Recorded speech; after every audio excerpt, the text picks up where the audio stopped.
Okay, so have you ever said to yourself, right, that's it. I'm not doing that again. And you mean it, like you really mean it. Maybe it's texting someone that you know isn't good for you. Maybe it's the extra drink or the extra snack.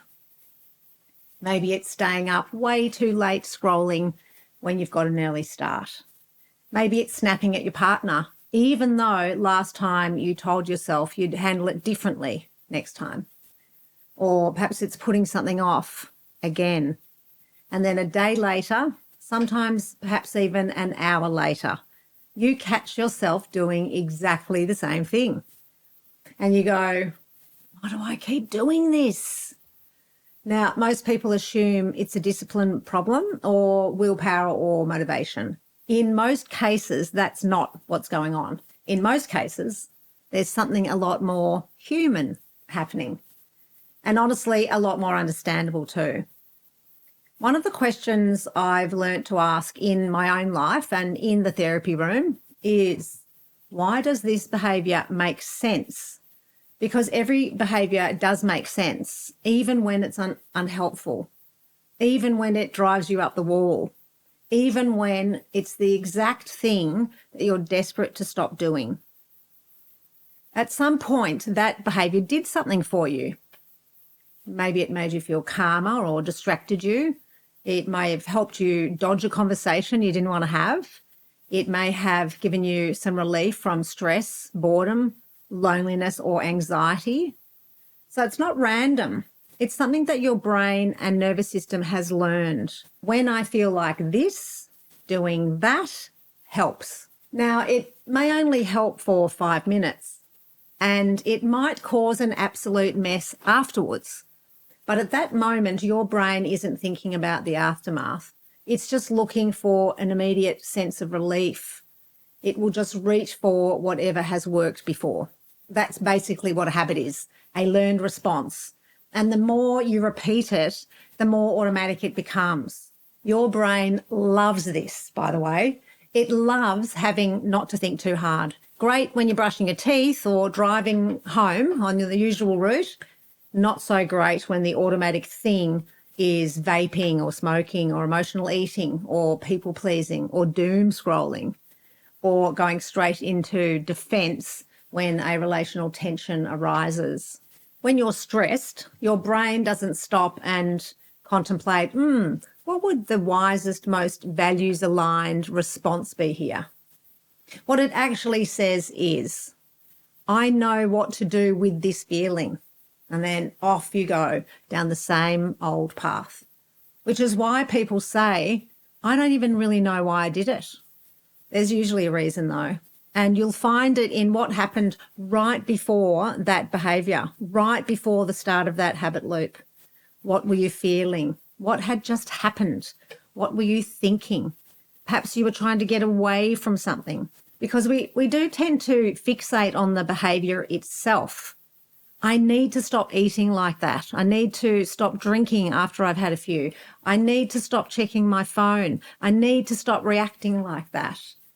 But the behaviour is usually the last thing in the sequence. Something happened before it, a trigger, a sensation, a feeling, an urge. And then the behaviour kicks in. So instead of asking, how do I stop doing this, try asking, what's happening in me right before I do this? That question actually gives you something to work with. Here's the other thing that we do. We tend to become very critical of ourselves. We repeat the behaviour and we think, oh, for goodness sake, I should know better by now. What is wrong with me? But know this, self-criticism just creates more distress. And when you're more distressed, what are you more likely to reach for? The exact same behaviour that gave you the relief last time. So now you're stuck in a loop. You do the thing, you beat yourself up for doing the thing, you feel worse, which makes it more likely that you'll do the thing again, which is why I keep pushing people towards curiosity instead of judgment. Not because the behaviour is fine or that you're letting yourself off the hook, but because curiosity actually provides you with information. Judgment just makes you feel shit. Here's the important bit though. There's a moment, a real actual moment between the trigger and the behaviour.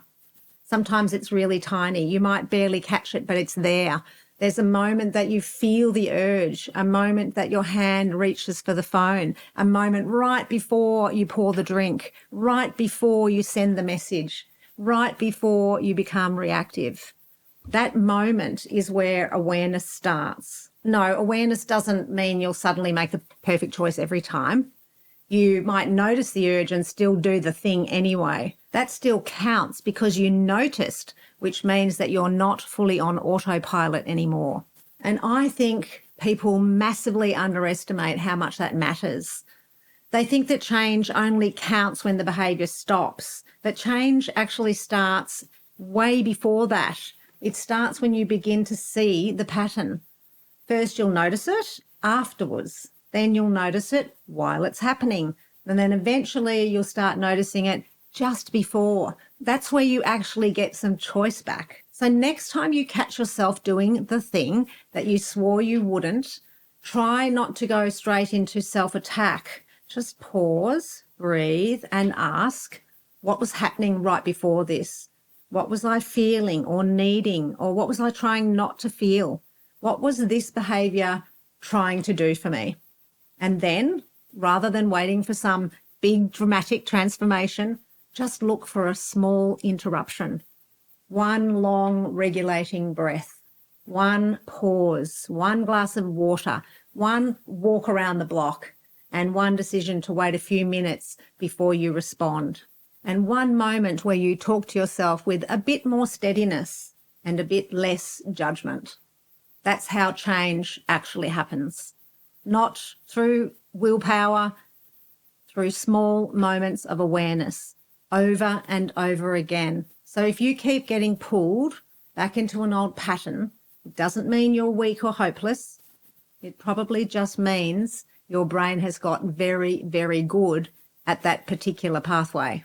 And the good news, what has been wired can be rewired, slowly, repeatedly, and with a lot more kindness than most of us tend to give ourselves. I'd love to know what came up for you while you're watching this. What's one habit or pattern you keep getting pulled back into? Let me know in the comments.